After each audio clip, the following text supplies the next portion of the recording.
Greetings, folks. This is DC Investing. I've reached financial independence, and I'm talking about topics that may help others on their pathway to financial independence. And today I wanted to talk a little bit about the overall state of the job market, some of the careers for use for determining, lifestyle, investments, and otherwise. And I work for a defense contractor. I'm an electrical engineer, and it's kind of been interesting over the past while watching what this particular company has been doing. I'm going to give you a result from some of the recent company meetings, and you can kind of use this to evaluate, the whole defense contracting business in general, the industry, maybe engineering. There's a lot of firms that are kind of involved in this kind of a thing, but we had a merger buyout over the last 5 years or something, and it's kind of been interesting to watch the difference in culture between the old company versus the new company. The old company seemed to take care of folks quite a bit more than the new one does. As you got older, they tended to value your contribution much more than this new one does, and they even actually used to do extra compensation for like do extra contributions into your retirement plan. They'd kind of match your catch up.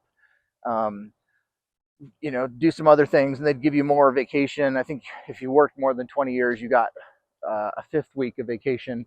Uh, and we used to have a pension as well. So the new company came in and kind of just got rid of that extra week of vacation. They said, no, we're not doing that. They quit all of the, extra match contributions for the older folks. And in general, there's kind of been a push to somewhat get rid of some of the older, more experienced engineers. I think the new company thinks that the older folks are not as good of a value as the younger ones. And in a lot of cases, there was definitely a RIF or reduction in force sometime over the last year where they just asked anyone who was kind of closer to the retirement age just to bow out, step down. They gave them a incentive to quit. And it was, I heard my manager just lamenting that because he's like, these are folks that have decades of experience. They're, really capable, yet the company just wanted to get rid of them. So, that's kind of the state of the overall, industry here. And we watched the stock of our company, and it's kind of trended up over the past while. It had been down, but with more stuff going on in Ukraine, it kind of perked back up again. So from a price perspective, the price of this company is up, yet like the things underneath it are not very healthy. They've lost a lot of talent over the past 5 years, and pretty much like the folks that really they're really stellar performers, they all just kind of bailed. And we lost several managers and leaders and things over this past while. It's kind of interesting to watch. um, you definitely have the morale has been much lower at the company over the last while. And so we recently, and also raises have been just really subpar. They haven't kept up with the price of inflation. And you kind of wonder, is the company just asking for people to leave? And it was brought up recently in a meeting that we had just the other day. The director was asked, this direct question of, hey, the company is making profits. Are you going to share some of that with your employees and your workers? And he kind of hemmed and hawed and just sort of misdirected and basically said, well, we're redoing one of our facilities in this other state, and that's going to improve the quality of work for these particular folks. And it really fell on deaf ears for all of us. We could care less about the facility we work in. We all just kind of want raises, better healthcare costs. We're not getting that. So what can you do if you're in a situation like this? One of my buddies from work has his fingers into some of the other defense contractors. He's got various friends at those, and he says it's kind of the same at all of them right now. From what he can tell, you don't get a huge salary bump by changing jobs right now. Raises aren't doing really well at those either. So I think that's kind of just the state of the industry and the market right now. So if you're in that kind of state, what can you do? And so here's kind of some potential ideas. So if you love your engineering stuff, you want to stick with it, you can always brush up on your engineering skills. Spend some time while you're at work doing some more education for yourself, whether that's studying some things more that are in the area of expertise that you have, something that you want to do, and just kind of think of your time as a learning experience, and that can increase your level of happiness. If you don't feel like you're getting fairly compensated, you could always just slow down just a little bit in terms of the things you do. Maybe get up, walk around more. The company has a health gym. You can go over to that for a little bit.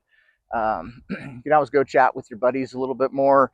You always want to make sure you're doing enough work to be of value to the company so that you don't get fired, because there's some of that going on right now. But if you're in a highly needed role, you can kind of slow down just a little bit. And if they're not giving you good raises, you can always seek overtime. That's a way to do it. If they allow you to do that, then maybe you just work an extra whatever it takes to get you overtime, whether it's 4 hours extra a week or something. So that can kind of pad your income. Get to those points where they need a little extra overtime, so put that in, and that makes up for some lost wages. So those are some interesting ideas of ways to kind of make the most out of your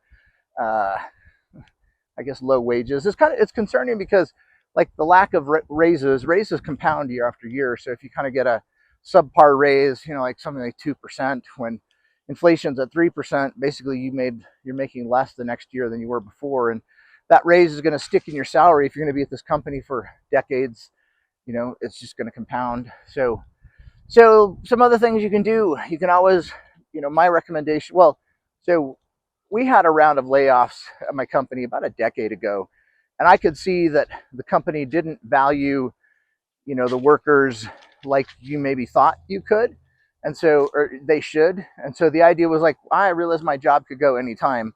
So I tried to be as valuable as I could, but I also set my sights someplace else. And originally, my goal was to create my own business that would provide the income that I needed so that I could just change careers. I got involved in entertainment organization, created my own business, worked at it for 5 or 6 years. Unfortunately, the city ended up shutting that, my business down for, minor issues. They were really jerks about things, and that can happen. So I was almost to the cusp of having enough of the salary for that to just jump ship, be done with my engineering career. But business died, and thus I still needed to have a paycheck. So instead, I shifted more of my focus to learning about finance, investing. And so all of the money that I had been putting into the business, my side business, then I just started focusing on investing. And that's really turned out doing really well for me. And, learning about investing is something you can do along with your other career. It's really easy if you have internet access to just kind of pop up and read an article here and there as a break within the day, or there's a few books you can take to learn, or on your phone you can pull up something just to kind of keep track of the market. And you can learn the tax codes, you can learn about margin investing, you can learn about covered calls. There's a lot of different things that you can use to add to your financial knowledge, and then that usually has the result of increasing your wealth. And the ultimate goal is to have enough wealth to just not care about your day job. There's a guy out there that talks about having FU money, and he calls it, by the time you get to a certain amount of investments, you just don't care about your job anymore. And some of the older guys in my area that are thinking about retirement, they're like, I just need 3 bad days and I'm gone. So if you get 3 bad days in a row, you're just like, I'm kind of done.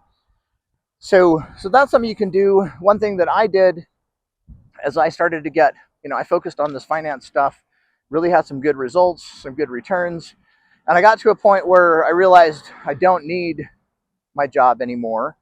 And so I reduced the number of hours that I work from 40 hours a week down to 30 hours a week. My company allows that. You still stay as what's considered a full-time employee. So you get benefits and vacation time, sick leave, but I work 10 hours less a week. And that definitely improved my happiness.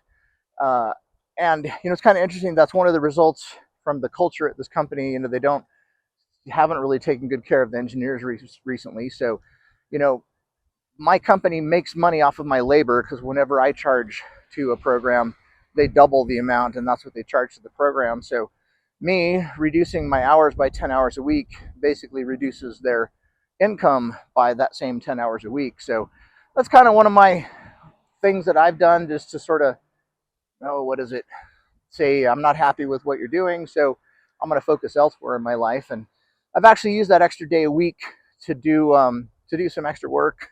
I work for another different entertainment company, and we're still, I use it to make money. It's been a really fun and engaging sort of stuff that I've been working on. It doesn't pay as well as what I would get from engineering, but I enjoy it a whole lot more. So even though I'm working 10 hours or less per week, this stuff that I'm doing is a lot more fun and still earns money. So getting a side gig is kind of something you can do if you're in one of these conditions. Is, get a fun hobby job. You can earn some extra money. For a long time, I was a working professional magician. I worked for a lot of family entertainment centers, and I would often work Saturdays, or do a company show or something during the week or on the weekend. And I made hundreds of thousands doing that over 20 years. So it's getting a side gig is a way to address that. But overall, companies kind of right now know that the employment market isn't all that great. So chances are raises are going to be slim. You're not going to get much of a bump up if you switch jobs to go to another place. So you got to be creative in the ways that the things you do. Get a side gig. Make a YouTube channel. That's what I'm doing here with these. Is I've got an area of expertise, and I think so far I've made like 150 videos over the last, I don't know, 4 or 5, 6 months. I'm not sure how long I've been focusing on this, but anybody can make a YouTube channel. And I've seen a lot of engineers that have channels that, they have their own little area of expertise. Maybe they make some interesting Lego walking robot and they do that, or they 3D print something and they do a channel about that. And, it's just a way to be creative and potentially use your skills to eventually make money, or at least increase the value of education for most folks. I know there's one of the channels that I really like, that he was doing some complex math. These were on the rotation matrices for robot manipulators, and he did it in a way that was really easy to understand. And it's complex matrix math where they're doing these rotation matrices, and I just really appreciated him doing that. It was only like, maybe he did a few dozen videos, but I watched all of them and felt like I'm smarter because of that. So YouTube's a great place to kind of be creative. Maybe you can create something that becomes a profession someday. And right now I'm kind of feel like I've got some stuff to share, so I created this YouTube channel. And who knows, maybe in a year it might get to the point where it's monetized, or maybe never. Hopefully the things that I do just kind of help other folks. So here's some thoughts on the economy. Like, subscribe. Appreciate you for being here, and we'll do some of these chats from time to time. We'll see you. Bye.